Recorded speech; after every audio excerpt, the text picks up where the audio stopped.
اليقين والحب والإخلاص زاد قلوبنا نمضي إلى نور اليقين ونرتقي قمم الفلاح وتاج. Assalamu alaikum wa rahmatullah. Bienvenidos una semana más este jueves a Consultas Islámicas, vuestro programa dedicado a contestar, a dar respuestas a todas las preguntas y las dudas que nos hacen llegar a través de nuestro buzón de email o a través de las llamadas en directo, además de las redes sociales.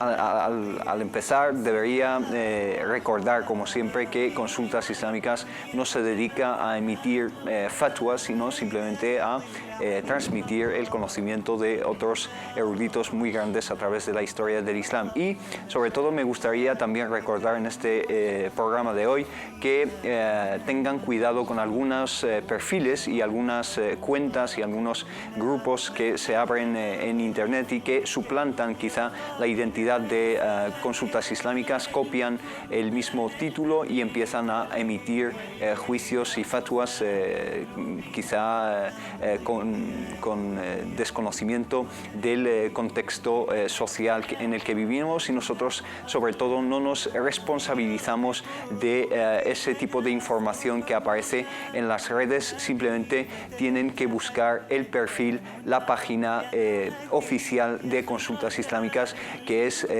la siguiente, es Consultas Islámicas, todo seguido después de facebook.com/consultas islámicas. Para hacernos llegar sus preguntas, ahí van a aparecer todas las vías que tienen abiertas ante ustedes. Primero tienen el número de teléfono, que es el 911 73 02 51, 911 730251, y tienen también el email, que es consultas@cordobainternacional.com, y la página de Facebook y de Twitter del canal, y la página que acabo de mencionar de Consultas Islámicas, que es la página oficial y a través de la cual esperamos que se comuniquen con nosotros y nos comuniquen sus dudas. También tienen el servicio de mensajería, que es a través del número 25588, nos ponen CTV en mayúsculas seguido de espacio y su mensaje con su duda, su comentario o cualquier tipo de información que quieran compartir con nosotros. Para responder a las preguntas que ya tenemos a través de las redes sociales, además de sus llamadas, tengo el placer de tener conmigo a mi derecha a Mohamed Said Aliles. Assalamu alaikum wa rahmatullah. ¿Qué tal estás? Barakallahu fik. Y a mi izquierda a Tawfiq Shaddad al-Harraq. Assalamu alaikum wa rahmatullah. ¿Qué tal estás? Alhamdulillah. Empezamos, si os parece, con algunas de las preguntas que nos han llegado. Una pregunta que nos llegó ya la semana pasada a través de mensajería y no nos dio tiempo de responder, y es acerca del concepto de bid'a en el Islam, el concepto de innovación. Nos dice, ¿es verdad eso de que toda bid'a, toda innovación es una dalala, un extravío, y todo extravío conlleva o lleva al infierno, tal y como dice el Profeta? ¿Podemos esclarecer un poco este concepto de bid'a para empezar, inshallah? Hermanos Tawfiq. أعوذ بالله من الشيطان الرجيم بسم الله الرحمن الرحيم الحمد لله والصلاة والسلام على مولانا رسول الله وعلى آله وصحبه من والاه. En el nombre de Allah, el clemente y el misericordioso, alabado sea Allah subhanahu wa ta'ala, paz y bendiciones sobre su último mensajero, el profeta Muhammad, sobre su noble familia y sus nobles compañeros hasta el día de juicio final. Amén. Pues agradezco la preocupación de los hermanos y también doy las gracias por plantear esta pregunta, porque hay mucho debate, sobre todo de gente no cualificada, y nuestra juventud, quizás por no tener estudios y no están cualificados para entender temas de jurisprudencia islámica, en nombre del bid'ah pues se han cometido cosas a veces tristes y lamentables. El bid'a en árabe es algo pues que no tiene precepto antes. Abda'a, yubdi'u, ibda'an, ibtida'an, es como innovar. Sí. Uno de los nombres más hermosos y bellos que se atribuyen a Allah subhanahu wa ta'ala es el badi'a. Pero lo que nos interesa es, digamos, el término pues, islámico. Para empezar, el término, ¿en qué campo del Islam, del conocimiento, se puede delimitar? ¿Está en la aqida? ¿Está en el fiqh? ¿Dónde está? de manera técnica está en usul al-fiqh sobre todo, aunque abarca todo el Islam exactamente. Pero lo que queremos dejar claro y lo que yo personalmente quiero un poco aclarar es estas ciencias. Sin dominarlas no podemos hablar de hukm shar'i, no podemos hablar de veredictos, de juicios. Y la ciencia, la disciplina adecuada, sobre todo, que lamentable muchos hermanos, hermanas nuestras desconocen. Se conoce la aqida, el hadith, sira, tafsir, pero esta disciplina de usul fiqh, los fundamentos de la jurisprudencia, es la, digamos, es la más importante y la adecuada, sobre todo en estos temas de halal, haram, juicios y veredictos. Aunque también la aqida, sunna, la bid'a, pues abarca todos estos campos de nuestra amada y querida región islámica. En términos un poco técnicos, el bid'a, como la han definido nuestros sabios, aunque a mí me gusta la definición del imam Shatibi, un español de aquí de Shatibah, es todo aquel que se ha añadido, se ha quitado en temas del din, sobre todo en los dos campos en concretos, al-aqida, las creencias, y el culto al-ibadah. Esto es quizás lo más que el musulmán y la musulmana deben tener en cuenta.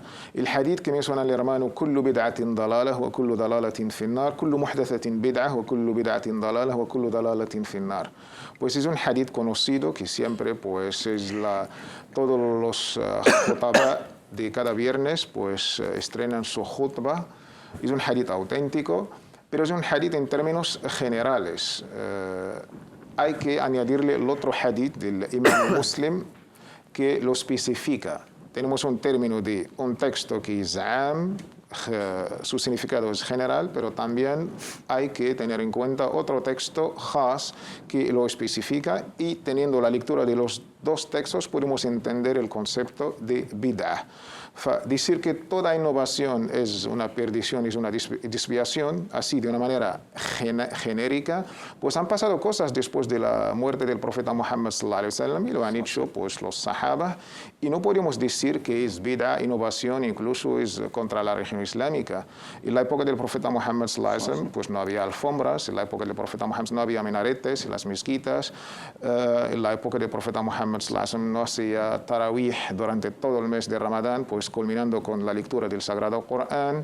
Había muchísimas cosas que no se hacían durante la vida del profeta Muhammad sallallahu alaihi wasallam. Decir que toda una innovación es una desviación, es un extravio, yo creo que es faltar un poquito al conocimiento islámico. El hadith, el otro hadith es man sanna fil islami sunnatan hasanah falahu ajruha wa ajru man amila biha.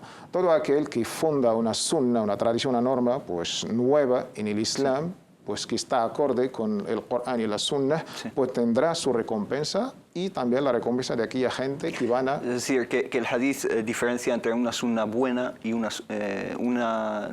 innovación. Esto es un debate. El imam Shafi'i y su escuela, pues según sus terminologías de la jurisprudencia, ellos en su famosa risala habla del bid'a al-hasana y el bid'a al-sayyi'a. Una bid'a buena y una bid'a pues no tan buena. Y de ahí pues sobre todo la escuela Shafi'i, aunque la mayoría, la Hanafi y la Maliki, opinan, no solamente están de acuerdo, han detallado el bid'a en los 5 juicios legales. Obligatorias. Hay bid'a pues del wajib, el haram, el makruh y el mubah y todo esto. Barakallahu fik, vamos a seguir con este tema un poco, pero antes vamos a atender una llamada, inshallah. Tenemos con nosotros a la hermana Nasser. Assalamu alaikum wa rahmatullah. Wa alaikum salam wa rahmatullahi wa barakatuh. Adelante, hermana. Sí, tengo 2 preguntas. La primera, mi hija está recuperando unos días del Ramadán anterior y no le va a dar tiempo porque ahora tiene la menstruación y quedan 4 días. Sí.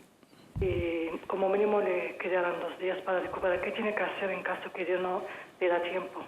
Que no le da tiempo para recuperar. ¿Cuánto tiempo le queda? ¿Cuántos días le faltan, diga? 4.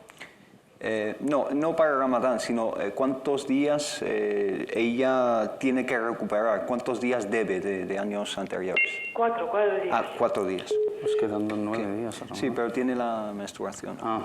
Sí. Muy bien, ¿y la segunda pregunta, inshallah?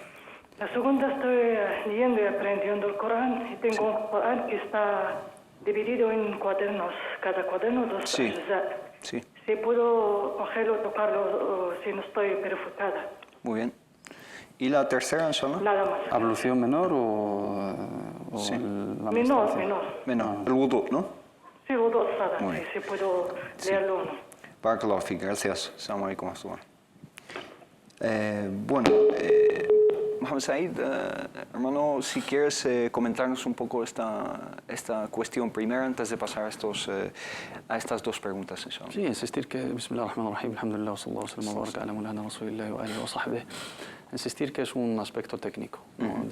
Que pertenece a esa disciplina que ha mencionado el hermano Tawfiq, que es la ciencia de los fundamentos del derecho islámico, el usul al-fiqh, que es una herramienta fundamental para cualquier persona que va a tratar con la jurisprudencia, porque son las herramientas, ¿no? Son los utensilios, las bases, las reglas que aplican nuestros sabios a la hora de deducir ese juicio legal y ese estatuto legal respecto a una cuestión jurídica. Sí. No, los juicios, los fuqaha, cuando llegan a un juicio, no es por antojo, ni por intuición, ni por azar. Hay códigos, hay reglas, hay máximas, hay fundamentos que se aplican, que son consensuados entre nuestros sabios, y es una disciplina pues, importantísima. El aspecto del bid'ah entra en ese apartado, que hay incluso divergencia de opiniones. Hay un grupo de sabios que limitan el bid'ah a esos conceptos de innovación negativa, de considerar cualquier innovación en el aspecto de la adoración, no en todos los aspectos, y darle esa connotación de extravío y de desviación. Y luego otro grupo de sabios que han detallado esa bid'ah y la han tratado como los juicios legales, como bien ha mencionado el hermano. Los hermanos que no confundan los aspectos de la divergencia de opinión, que hay diferentes opiniones en torno a una cuestión de la sunna del profeta Muhammad sallallahu alaihi wasallam, y aplicarle los mismos criterios de la bid'ah al sunna a la opinión suya es sunna y la otra opinión es bid'ah. Mi opinión a la cual me inclino y me gusta y veo que es más sólida es la sunna, y la que adoptan otros, aunque tenga sus argumentos y sus fundamentos, es bid'ah. Eso sí que es un gravísimo error de metodología incluso. Pero en los aspectos de innovación en la adoración, hay unánimemente que cualquier innovación que no tiene una base, cualquier práctica, cualquier ritual, en la adoración, cualquier ritual, cualquier adoración, cualquier acto, cualquier rito, cualquier liturgia que se pretende a través de ella adorar a Allah subhanahu wa ta'ala sin que tenga una base en la religión, en la sharia, en las fuentes de legislación, esa sí es una innovación. Nadie difiere. Unánimemente para todos nuestros sabios. Pero luego la confusión que le ocurre a los hermanos es aplicar ese concepto amplio de todo lo que no hizo el profeta Muhammad sallallahu alaihi wasallam. No, ¿en qué aspecto? ¿En qué apartado? ¿En qué disciplina? ¿En qué especialidad? Y si tiene alguna base en la religión o no. Y es insisto, es un debate, es un aspecto técnico que antes de emitir juicios debemos de dominar, de estudiar, de ver, de tener ese contacto con lo que nos dijeron nuestros sabios en este aspecto. Barakallahu fik. La primera pregunta de la hermana Nasser nos dice que su hija pues adeuda días de ramadanes anteriores. En total le quedan 4 días, no obstante no le da tiempo a recuperar estos días porque su hija tiene su periodo en estos días. Entonces, ¿qué le podemos contestar? ¿Cómo puede enmendar esta situación? Pues las deudas normalmente es para, digamos, saldarlas. Tiene un año, ¿no? Y estamos hablando en contexto humano. Sí. Pues si estamos hablando de las deudas de Allah subhanahu wa ta'ala, pues yo creo que la hermana en este caso ha cometido un gravísimo error de dejar ya casi pasar el tiempo. La verdad que sí. Pues debe hacer tauba, pedir perdón de Allah subhanahu wa ta'ala. Ahora ya está Ramadán, y cuando termine Ramadán, inshallah, pues que devuelva y pidiendo perdón de Allah subhanahu wa ta'ala. Y unos sabios de varias escuelas, pues aparte de devolver los días, devolver y saldar los días, le hacen de una manera un poquito educativa, como un castigo, sacar fidya. Sí. Y en este caso, pues sería recomendable las dos cosas, para así tomamos lección y los pobres también se benefician. Hermano Mohamed Said, ¿Estás de acuerdo en Sí. este punto? Barakallahu fik. La segunda pregunta es acerca de tocar esos cuadernillos que todos conocemos en los cuales están dividido el Corán, que utiliza mucha gente para memorizar el Corán. ¿En qué estado tiene que estar la persona para tocarlo? En general, tocar el mushaf con ablución, ya purificados o no, hay divergencia de opiniones. sí. El Jumhur permite, ¿no? La mayoría de las escuelas jurídicas permiten que la persona toque el mushaf y recite el mushaf en estado de impureza menor, el hadath al-asghar, ¿no?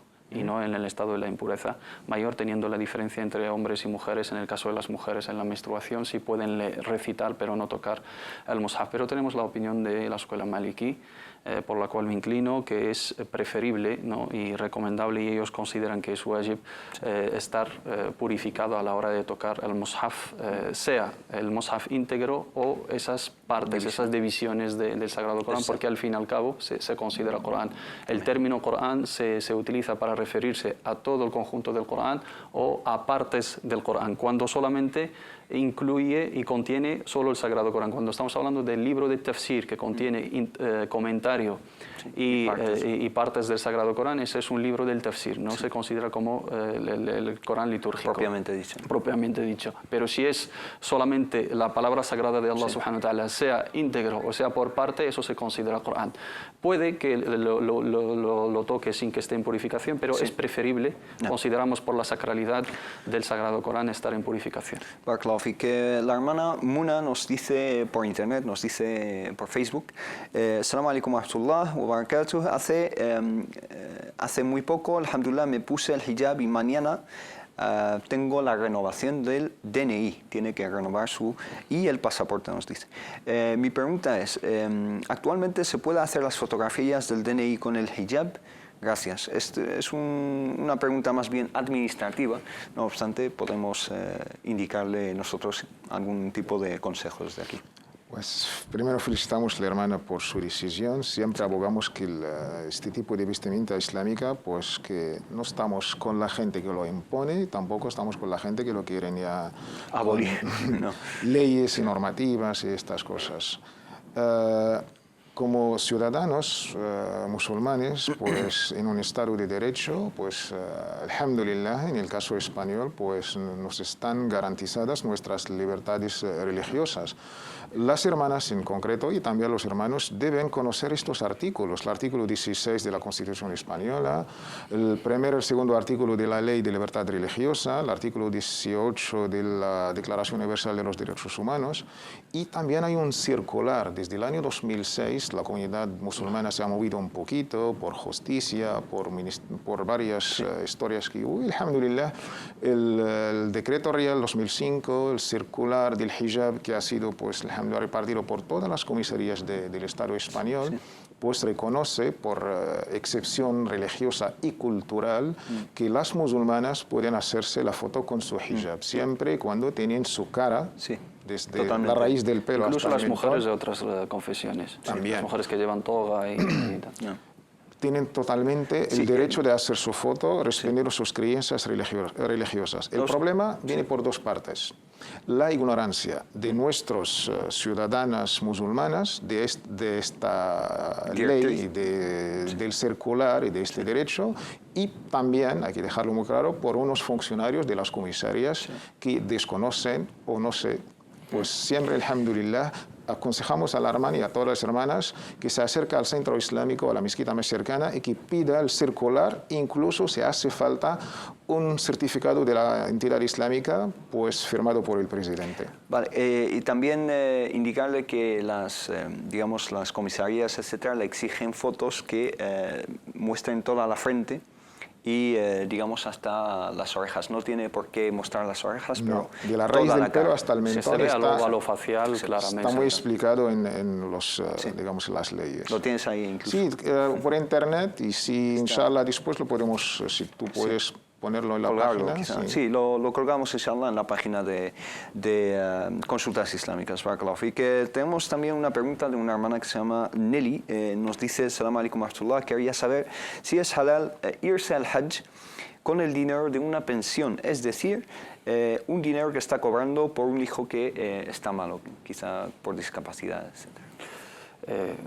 Ese dinero no le pertenece a ella, ese dinero ella se considera como tutora, ¿no? Como, como una persona autorizada para administrarlo, pero es para los gastos responsable de ello y para los gastos de su hijo y sus necesidades. Si el hijo ya ha llegado a la mayoría de edad y le autoriza y utilizar ese dinero, digamos, no le afecta negativamente a su hijo, teniendo su aprobación, puede utilizarlo para ir al Hajj porque será una donación suya.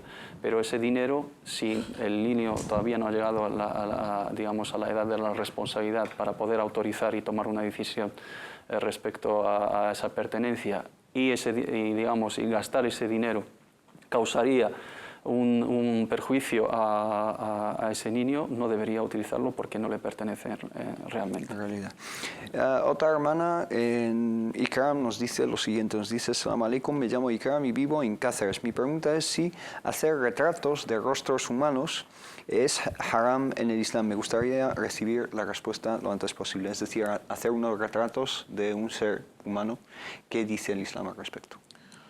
Pues es un tema polémico entre nuestros sabios y sobre todo los actuales. Cuando nuestros sabios clásicos han debatido el tema, era el contexto cultural, digamos, de la época. Y los textos, cuando el hermano Mohammed Said lo ha explicado muy bien con detalles en otro capítulo, yo recomiendo a la hermana que sería interesante que lo vea. Los textos, sobre todo el ahadith, los dichos de nuestro amado y querido mensajero Muhammad, la paz sea con él, cuando hablaba de suwar y taswir, hay que tener este contexto árabe primero, porque uno de los nombres hermosos de Allah es el musawwar. Hablaba de contextos, pues, sobre todo de estatuas, de ídolos, de este tipo de cosas. De ahí, saltando la época, el contexto cultural a nuestros días, y comparar y hacer una analogía no jurídica de sura y taswir a los, digamos, retratos o las fotos fotográficas, pues no es, digamos, científicamente coherente. Y de ahí tenemos el debate de nuestros sabios. Pues hacer retratos de algo que es obsceno, pues hay cierta unanimidad que es haram y prohibido. Hacer pues retratos de naturaleza es halal con cierta unanimidad. Hacer retratos de seres vivos hay debate. Hay unos que lo han permitido, otros que lo han, digamos, prohibido. La escuela maliki quizás un poquito moderada. Se puede hacer, digamos, fotos, retratos, siempre con cosas, pues, decentes, con un mensaje y sin, digamos, tener la intención de, pues, como reto a Allah subhanahu wa ta'ala, emular, dar la vida creación. Y nosotros, pues, con estas condiciones, pues, respetando el debate jurídico y la divergencia de opiniones, pues, que la hermana escoge. Bueno, Mohammed Said, algo que añadir en este aspecto. Inshallah, intentaremos cortar esa parte de consultas islámicas en la cual se ha hablado de este tema y la colgaremos en la página de consultas islámicas lo antes posible, inshallah. También nos ha llegado una pregunta de una hermana, Mónica, nos dice lo siguiente, nos dice: Assalamu alaikum, quisiera hacerles la siguiente pregunta. El dhikr y el dua que se hace después del Salat al-Jumu'ah se debe hacer junto con la comunidad, es decir, de forma conjunta o de forma individual. ¿Qué le podemos decir? No sé de qué contexto habla la hermana, porque en nuestras mezquitas hoy en día no se celebra ese tipo de dhikr en grupo, ¿no? La sunna del profeta Muhammad sallallahu alaihi wasallam nos enseña o nos determina que después del salah hay unos ciertos recuerdos recomendables y muy beneficiosos, que es el tasbih, el tahmid y el takbir y el talil. Dice el profeta Muhammad sallallahu alaihi wasallam: man qala دبر كل صلاة سبحان الله 33 والحمد لله 33 والله أكبر 33 ثم قال تمام 100 لا إله إلا الله وحده لا شريك له له الملك والحمد يحيي ويميت وهو على كل شيء قدير غفرت ذنوبه ولو كانت مثل زبد البحر. Quien dice después de rezar 33 veces glorificado sea Allah, 33 veces alabado sea Allah, 33 veces Allah es el más grandioso, y terminando el 100 con no hay más Dios que Allah, uno y único, el omnipotente, Allah subhanahu wa ta'ala le perdona sus pecados, aunque fueran como, digamos, la espuma de las olas del mar. Ese sí que es el dhikr que nos enseñó el profeta Muhammad sallallahu alaihi wasallam, y lo recomendable es hacerlo de manera individual. También tenemos otras súplicas, también tenemos la recitación de algunas suras. Esa es la sunna y es preferible, digamos, quedarse en ese marco de la sunna.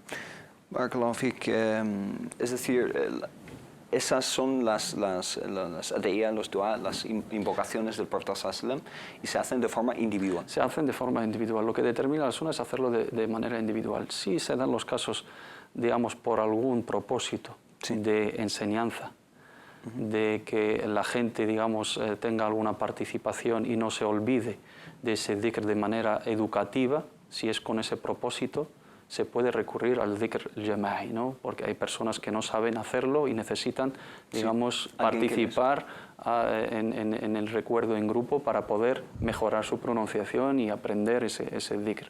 Si es con ese propósito educativo, puede que sea, inshallah ta'ala, permitido y no con esa intención, ¿no? Con esa intención, pero como norma, como base, regla es preferible, general, ¿no? Como regla general, es preferible limitarse a lo que viene mencionado en la sunna. Barakallahu fik. Una hermana llamada Wasima nos dice: Assalamu alaikum wa rahmatullah. Me gustaría preguntaros si es permitido, si está permitido, mejor dicho, o hay algún inconveniente en pintarse el pelo días antes de Ramadán. Es una pregunta un poco, digamos, curiosa, pero... Sí, pues si la hermana está casada, debe dirigir esta pregunta a su marido. Pintar el pelo islámicamente no hay ningún inconveniente. Sí. Pues, y mucho menos con el Ramadán. No sé si el material del tinte, pues en este caso no tiene nada que ver. Sí, no rompe el ayuno ni nada. Para nada. Encima, ella dice que es antes de Ramadán. Sí. Hay otros contextos de va tapada o no va tapada, pero no viene al caso. No viene al caso. Sí, todos los productos tópicos que se utilizan de manera externa, cremas, tintes, pomadas, etcétera, ungüentos, estos no el kohl, ¿no? El kohl también, sí. Bueno, aunque hay un debate, no alterarían, no invalidan el ayuno, ¿no? Sí. El tema aquí es si llevas... es permeable para el vudú, el tema de los... El tinte no, el tinte es permeable, o sea, porque se asimila por sí, claro, se absorbe el color. En ese caso la cuestión sería si lleva su hijab o no, y si ese color será, digamos, del gusto de su marido o no nos compete. Y demasiado llamativo, ¿no? Bueno, inshallah nos vamos a una pequeña pausa y después de la publicidad estaremos atentos y atendiendo, inshallah, a sus preguntas a través del teléfono, inshallah. Assalamu alaikum wa rahmatullah, nos vemos en un minuto.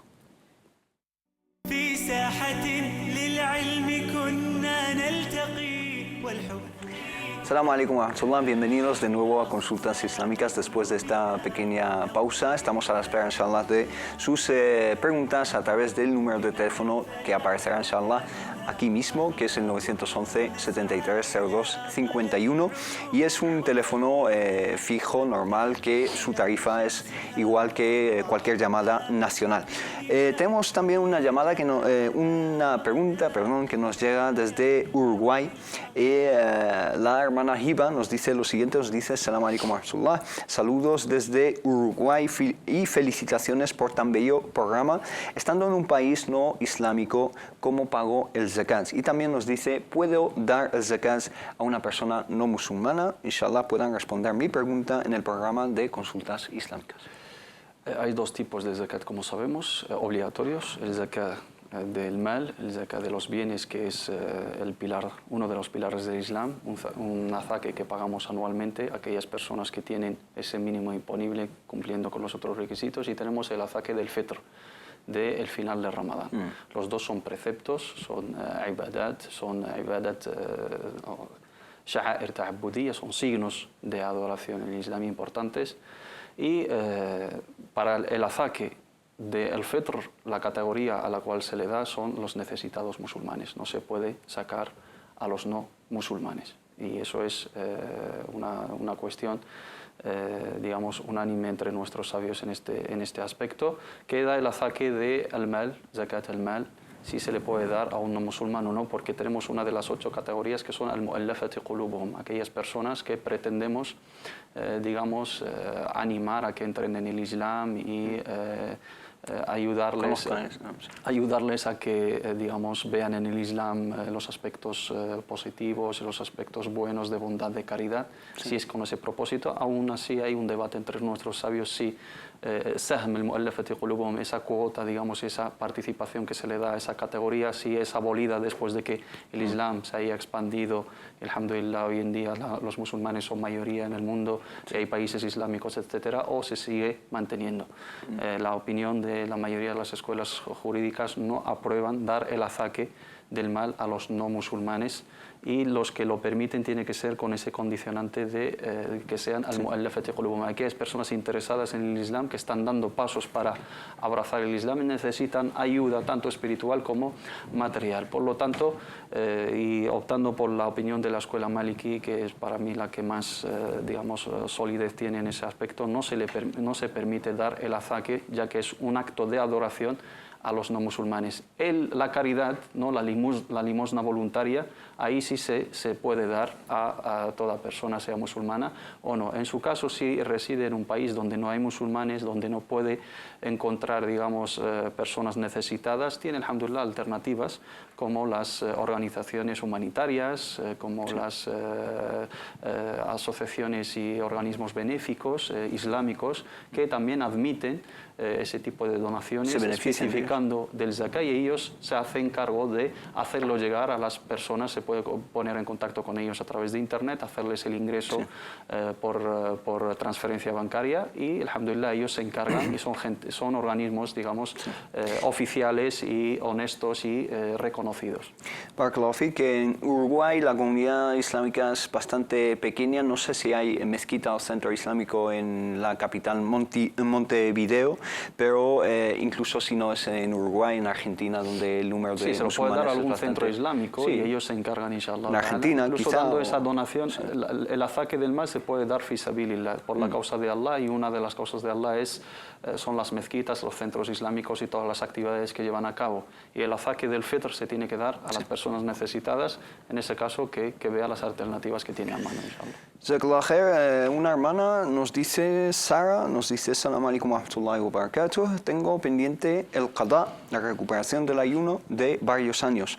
Son los días que no ayunaba en Ramadán por tener el periodo, y que después no he podido recuperar porque desconocía casi todo de la religión, porque desafortunadamente no he tenido una educación religiosa en casa. Ahora, inshallah, estoy recuperando esos días, y la pregunta es la siguiente. Cuando coincida con un lunes, un jueves, días blancos, Shawwal, etc., ¿puedo ayunar con doble intención o solo con la intención de recuperar esos días? Es decir, ¿puede ya ayunar esos días de jueves, Shawwal, los 6 días de Shawwal, los Ayyam al-Bid, los días blancos de cada mes, con esa doble intención de recibir la recompensa de esos días y también de recuperación, o no le vale esa doble intención?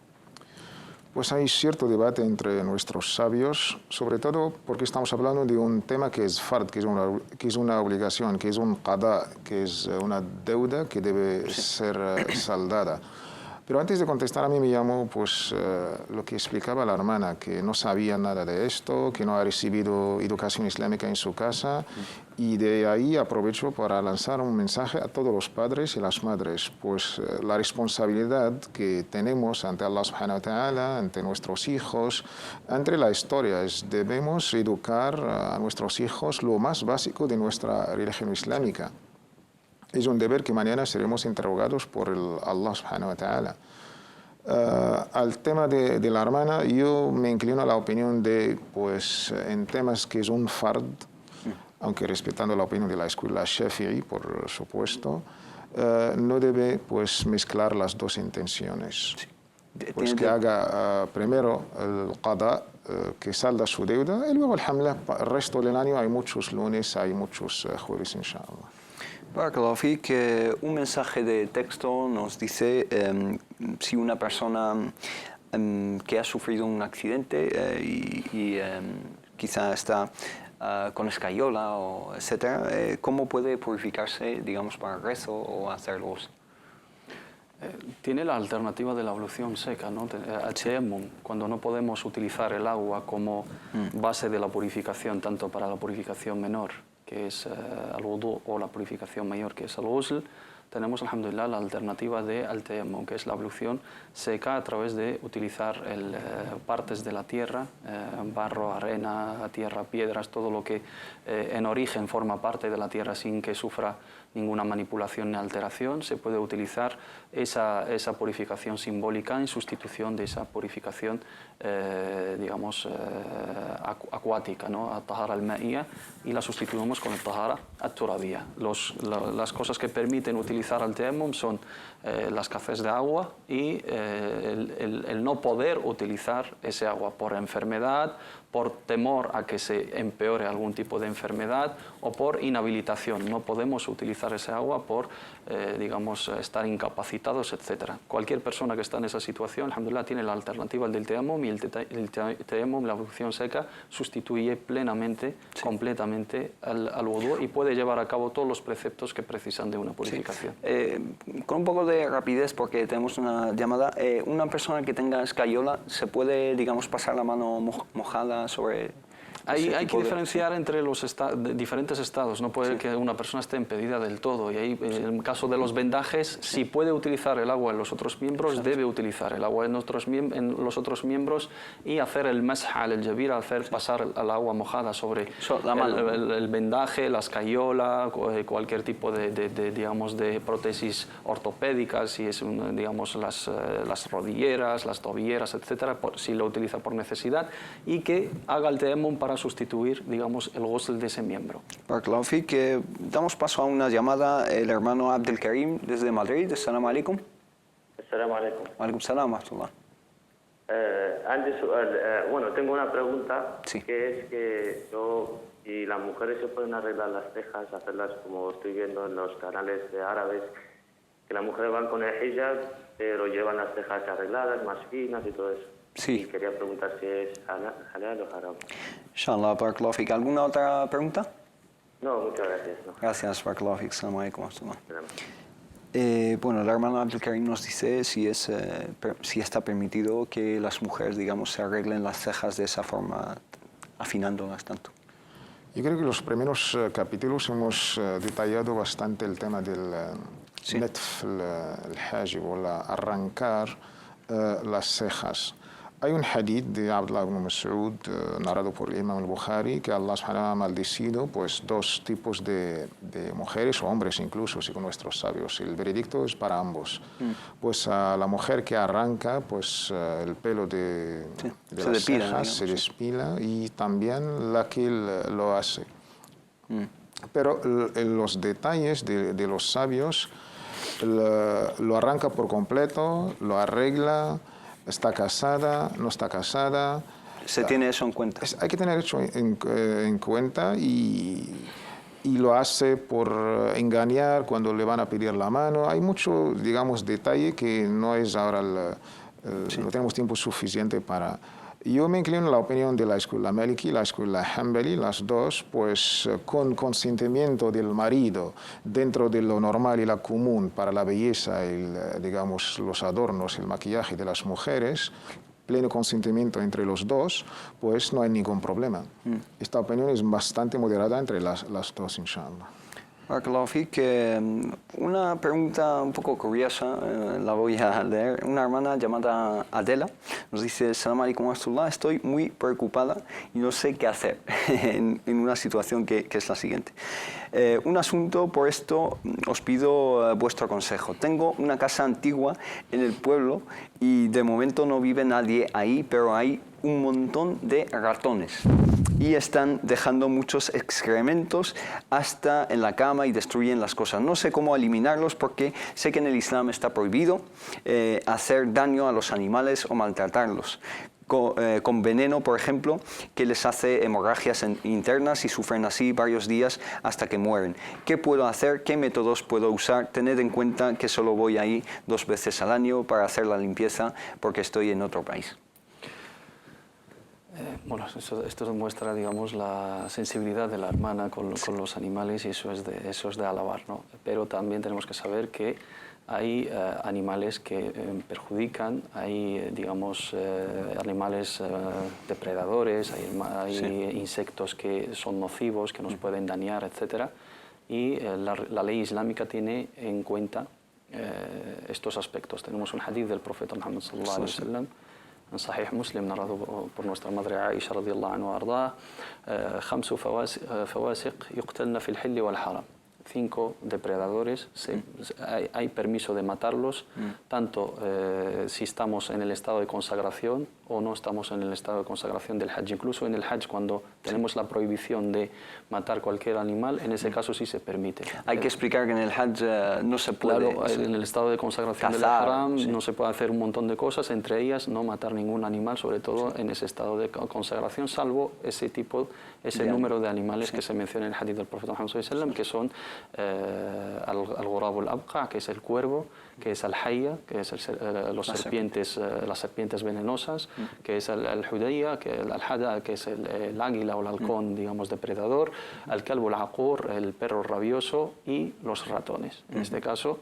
Y los sabios dicen cualquier animal o cualquier insecto que entra en esa misma condición, en esos mismos características, el ser humano tiene el permiso de, digamos, matarlo para protegerse a sí mismo. Pero también tenemos que tener en cuenta otro hadith del profeta Muhammad sallallahu alaihi wasallam, también narrado en Sahih Muslim: Inna Allah kataba al-ihsana على كل شيء فإذا قتلتم فأحسنوا القتل وإذا ذبحتم فأحسنوا الذبح وليحد أحدكم شفرته وليرح ذبيحته. Allah subhanahu wa ta'ala ha prescrito digamos, la benevolencia, la excelencia, la caridad en todo. Incluso cuando tenemos que matar o sacrificar, debemos de hacerlo con cuidado y con sensibilidad. Entonces, que la hermana acuda a productos que cumplan con ese objetivo sin que sean dañinos y sin que sean, digamos, sin que causen un sufrimiento, que sea algo instante, que acuda a métodos o a técnicas para erradicar esas plagas, pero que ese animal que es nocivo y que es dañino no sufra, que sea, no sé si el veneno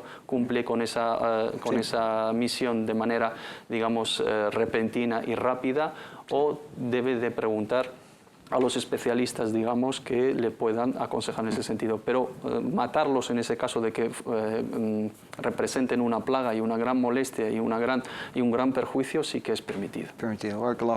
Un mensaje de texto nos pregunta lo siguiente, nos dice: ¿qué opináis de la brujería? ¿Qué dice el Islam de esto, de la brujería, de estas prácticas, digamos? La brujería, la hechicería, la magia blanca, negra, todos los colores, es totalmente prohibida en nuestra Sharia islámica. Incluso es uno de los 7, digamos, de los kaba'ir, los grandes pecados mayores.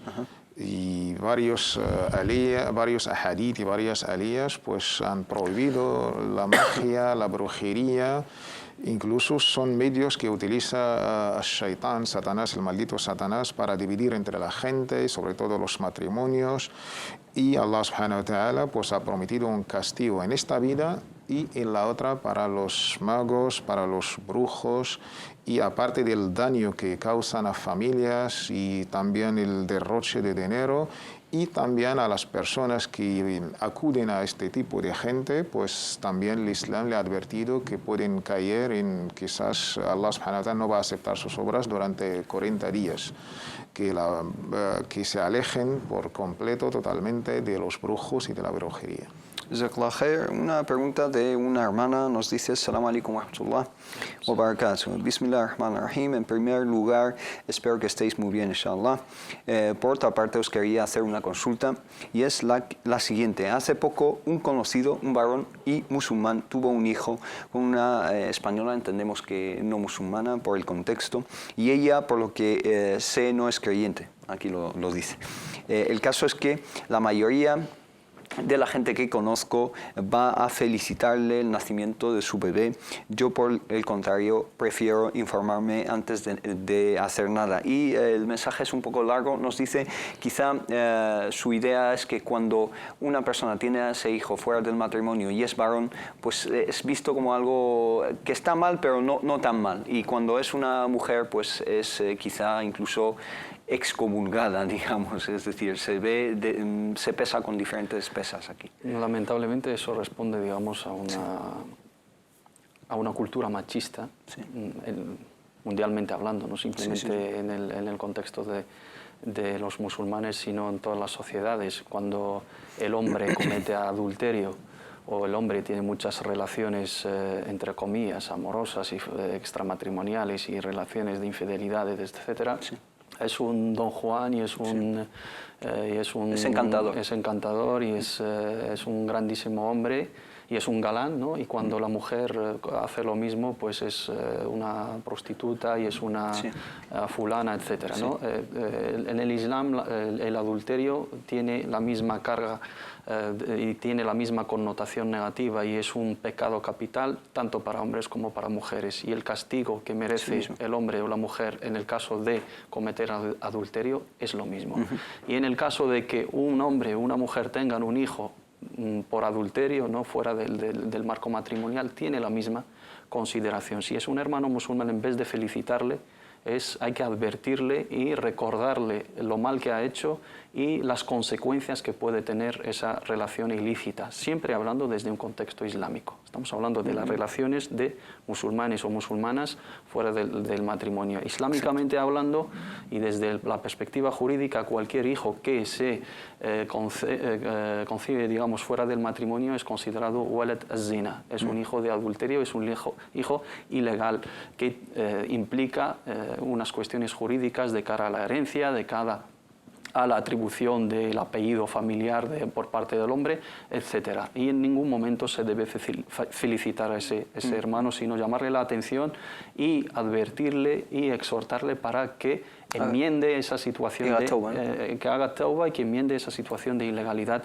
jurídica islámicamente hablando. Mark Lofik, otra pregunta de la misma hermana nos dice, también me interesaría saber cuáles son las etiquetas para leer un Corán traducido al castellano, dado que, por lo que yo tengo entendido, no hay nada de malo que se lea sin wudú. Un Corán traducido al español. Bueno, primero, hay que indicar que el Corán no se traduce. Exactamente. ¿No? Sí. Un Corán traducido al castellano ya no es existe, Corán. ¿no? Es una traducción de los significados del Corán. El Corán, de una manera canónica, el libro de Allah, palabra de Allah subhanahu wa ta'ala, glorificada suya, es solamente la versión árabe. Ya esto con total unanimidad entre nuestros sabios y todas las escuelas jurídicas. Sin embargo, cualquier traducción fidedigna, pues hecha por un, digamos, experto en el tema, pues no tiene el valor del canon, digamos, árabe, del Corán canónico en versión árabe. Incluso el Corán en árabe, según el adab hamilul Corán, las etiquetas, como la hermana ha dicho, es recomendable, no obligatorio. Estamos hablando de la versión árabe, lo que se llama el Corán, palabra de Allah subhanahu wa ta'ala, es recomendable pues para la mujer estar en wudú y para el hombre igual, orientarse al qibla.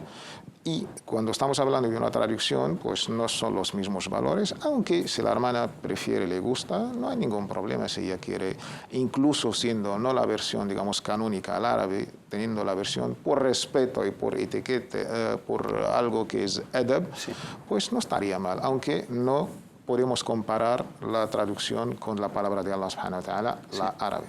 Mark Lofik, un mensaje en Facebook nos dice un hermano, Mustafa, nos dice: Salam alaikum, queridos hermanos, mi nombre es Mustafa, resido en Barcelona y tengo 52 años. Primero, felicitaros por el programa, me ha ayudado a aclarar muchas dudas a través de las preguntas de los hermanos y hermanas que habéis respondido. Mi pregunta es si es haram hacerse la vasectomía. Y también tenemos 3 hijos, los 3 han sido partos complicados, el primero y el tercero cesáreas y el segundo por forceps. Los médicos aconsejan a mi mujer no tener más hijos por ciertas complicaciones y por su salud. Hemos dejado claramente que la anticoncepción en el Islam es permitida, pero de manera ocasional, de manera, digamos, no definitiva, indefinida. El acudir a técnicas o recurrir a técnicas como la vasectomía, como la ligadura de trompas, etc., que impiden definitivamente poder concebir y tener hijos, eso islámicamente es prohibido. Sí se permiten los otros métodos anticonceptivos, orales, parches transdérmicos, anillos vaginales, DIU, etc. Eso sí se permite. En el caso de que sea por una causa médica, por una necesidad extrema, se tiene que contemplar, tenemos que tener la seguridad y tenemos que tener el informe médico que determine que esa persona debe de recurrir a esa técnica. En el caso que nos explica tal el hermano, como lo describe. Tal y como lo describe el hermano, el problema lo tiene la mujer.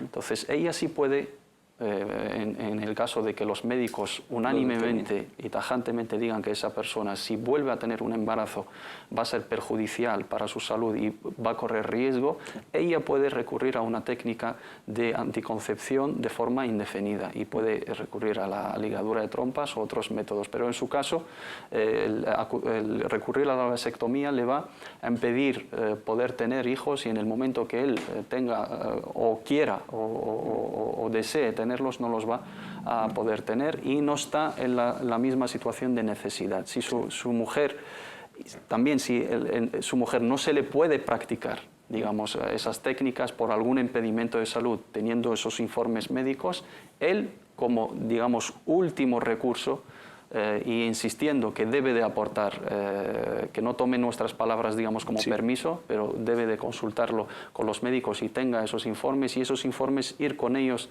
a algún sabio de su zona o algún organismo de fatwa, inshallah ta'ala, para enseñárselos y decirles, pues los médicos han determinado que mi mujer no puede tener hijos, no puede hacer esas prácticas de anticoncepción, ligadura de trompas o algo similar, y en mi caso el único recurso que tengo es esto. En ese caso se puede contemplar, pero tal y como lo describe el hermano, no.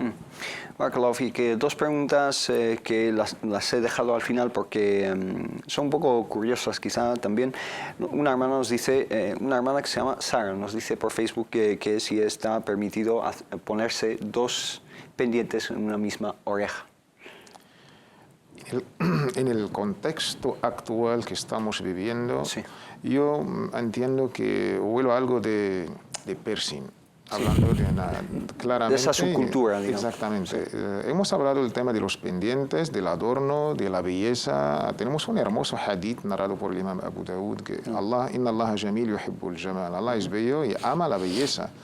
Y sobre todo en el contexto de un matrimonio, que el hombre y la mujer, los dos, se ponen guapo, guapa cada uno al otro, como hacía el noble compadre Abdullah ibn Abbas. Se ponía guapo para su mujer. Le preguntaban, oye, tú eres un hombre, ¿no? Esto normalmente, la cultura machista que hablaba el hermano Muhammad Said, dijo, no, Allah dijo, وَلَهُنَّ مِثْلُ الَّذِي عَلَيْهِنَّ بِالْمَعْرُوفِ. Cierta igualdad entre los dos. El pendiente, en la opinión mayoritaria de nuestros sabios, está totalmente permitido en el contexto social, cultural de la época. De ahí a 2, a 3, a 4, me huele a otras cosas fuera del marco jurídico de nuestros sabios. Yo me inclino a decir no. En la misma línea, hermano Mohamed Said. Exactamente la misma. Ese tipo de prácticas abre la puerta, digamos, es permitido la perforación de la oreja. Estamos hablando de las musulmanas, ¿no? Como un adorno básico, como es habitual y común en todas las sociedades musulmanes, y es una práctica que se le permite a la mujer por ser algo embellecedor, pero ya abrir la puerta a 2, 3, 4 perforaciones, ya estamos hablando de otras tendencias culturales, de otras maneras de asimilar o de entender esos adornos y esas cuestiones de belleza. Y hay gente que se llena la cara de pendientes. Las musulmanas que no contemplen, digamos, esa posibilidad. Barakallahu fikum.